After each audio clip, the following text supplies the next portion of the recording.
What's going on, everybody? I'm going to talk a little bit about something that I don't see talked about too much, especially in overhead kettlebell holds.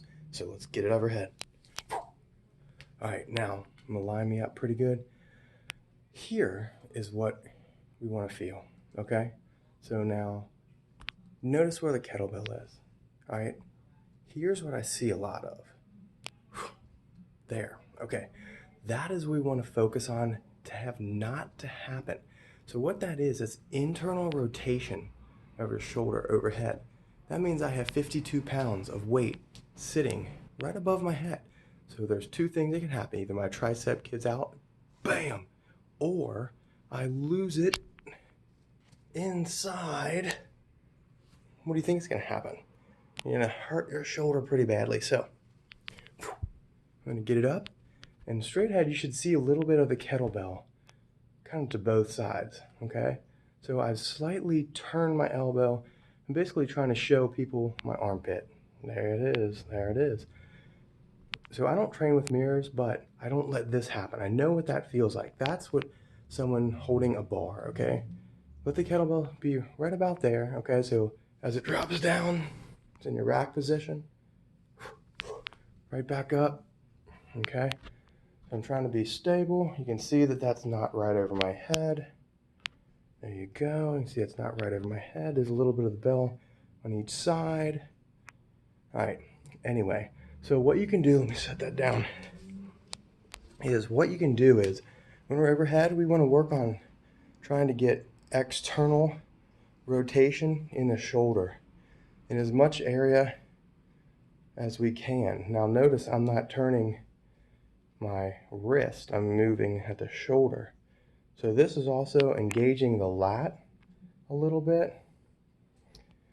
So what can happen is if you have a hard time keeping that there, we can focus on getting the lat tension down. And also what people don't think about is, you go up here, is the tricep.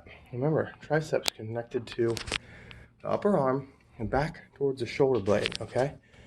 So I could bring up some pictures, but just gonna talk about it right now. So if that is tight, and we don't have range of motion in our shoulder blade as well, and shoulder itself, the tricep being tight, what can happen is it limits my range of motion. I go to press, and that tricep, let me see, whoop, and this right here, through here, is acting like an emergency brake. It's keeping the brakes on, okay? So if you're having a hard time with your overhead position with a kettlebell, do me a favor. Try loosening your tricep. Now there's a really easy way to do this. And it's gonna have to be overhead too. It can't be just, let's see. A lot of people will set something down. I'm just going to use this right here, and they'll sit down and they'll roll the tricep. Well, that's great. It's going to loosen a little bit of the tricep. It's going to keep the tissue, but the same thing, you're working in this position. You're loosening tricep there. We need to have it here. We need to have it in this position, okay? So what I'm going to do is, I'm going to go for a ride with me. Read all these books, lots of books. Now I'm going to put this down here. Now I'm going to put this here. Whoop, can't see my angles.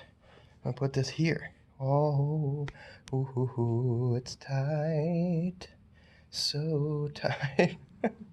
Anyway, what I'm doing is I'm in the position that I want it to be. I'm going to scoot back a little bit further. There we go. Oh, man. There we go.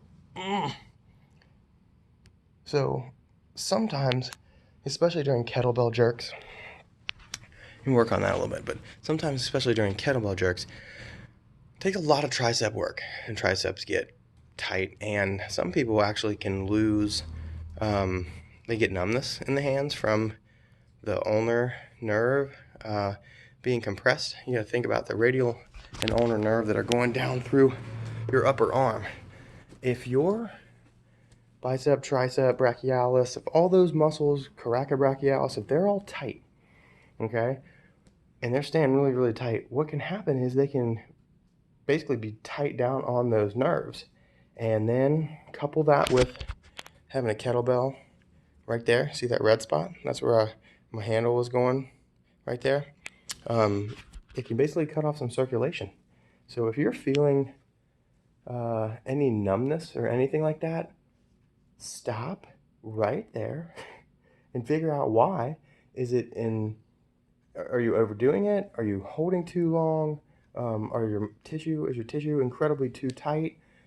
Is the kettlebell handle in the wrong spot and cutting off, basically compressing that nerve? We don't want to do nerve damage. We don't want to do any damage. But anyway, I had a client of mine that said they were doing rack holds, kettlebell rack holds, and I asked if they could do it, and they said they had to stop. And that's why I love the people that I work with, because just because I write it on paper doesn't mean they have to do it. It's a recommendation. That's why I coach people. It's how I coach people. They tell me what they feel, tell me if it's good or bad, what they feel, and we adjust things. That's the thing. A good coach adjusts things. They make modifications. Just because someone can't do a 10-minute rack hold doesn't mean that they're not going to succeed in a kettlebell sport competition, because the whole point of a kettlebell sport competition is not the rack hold.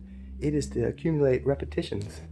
Anyway, so try that, and try not to make that mistake of letting your arm spin over like you're holding a bar. Make sure that your bell is there. Anyway, so hope you enjoyed this quick little kettlebell tip on overhead handling, and I will talk to you guys later. If you like this video, give it a like and share some stuff. I'll talk to you soon.